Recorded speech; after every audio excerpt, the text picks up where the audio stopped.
মাত্ৰ এই এখিলা পাতেই যে ইমানবিলাক বেমাৰ ভাল কৰিব পাৰে আপুনিও জানিলে আচৰিত হ'ব। জণ্ডিছ, পেচাব জ্বলা পোৰা কৰা, পেচাব ক্লিয়াৰ নোহোৱা, কিডনী ষ্টোন, গল ব্লাডাৰ ষ্টোন, পেট ফুলা, পেট বিষ, মিংগি বেমাৰ ইত্যাদি। আৰু এই পাতখিলা কেনেকৈ ব্যৱহাৰ কৰিব, কিমান পৰিমাণৰ ব্যৱহাৰ কৰিব লাগে, কেনেকৈ ব্যৱহাৰ কৰিলে আপুনি সুফল পাব, সকলোখিনি জনাম।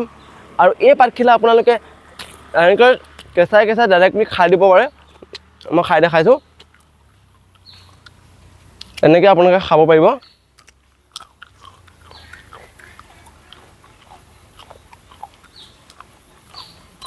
আপোনালোকক যে এই পাতখিলা দেখাইছোঁ, এই পাতখিলা হৈছে দুপৰ টেঙা বা পাতে গজা। আৰু এই গছজোপাক দুপৰ টেঙা বুলি কোৱা কাৰণটো হৈছে এই গছজোপা দুপৰীয়া সময়ত টেঙা হৈ যায়। আৰু পাতে গজা বুলি কোৱা কাৰণটো হৈছে এই গছজোপা পাতৰ পৰাই পুলি ওলায়। আৰু এই কথাখিনি যিখিনি কথা কৈ আছোঁ, সেই কথাখিনি ক'বৰ কাৰণে মই বেজ নহয়, মই কোনো ডাক্তৰ নহয়, মই কোনো আয়ুৰ্বেদিক বিভাগৰ মানুহো নহয়। এখন কিতাপ, সমগ্ৰ বনৌষধি নামৰ এখন কিতাপ আছে। এই কিতাপখনৰ ওপৰত কিতাপখন চাই পিনি আপোনালোকক কথাখিনি কৈছোঁ।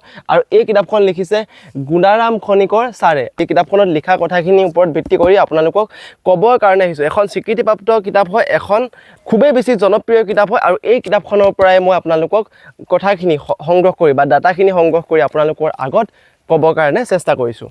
আপোনালোককতো আগতে কৈছোঁ যে এয়া হৈছে দুপৰ টেঙা বা পাতে গজা উদ্ভিদ বা পাতে গজা পাত।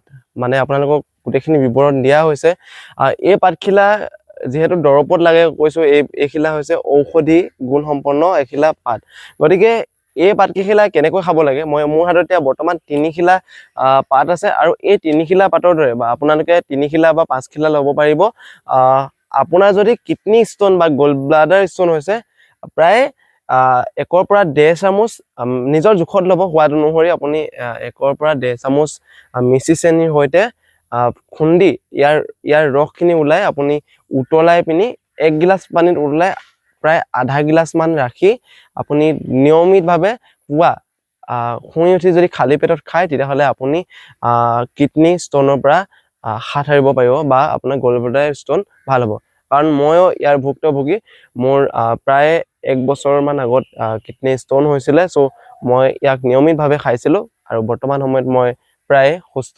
আৰু আপুনিও খাব পাৰিব এই পাতে গজাৰ পাত। আপোনালোকৰ যদি পেচাব জ্বলা পোৰা কৰে, যদি পেচাব হালধীয়া হয়, যদি পেচাব কৰোঁতে আপোনাৰ অসুবিধা হয়, মানে পেচাব ক্লিয়াৰ যদি নহয়, তেতিয়াহ'লেও আপুনি ইয়াৰ পাত আপুনি চুবাই চুবাই খাব পাৰিব। যদি খায় তেতিয়াহ'লে আপুনি সুফল পাব।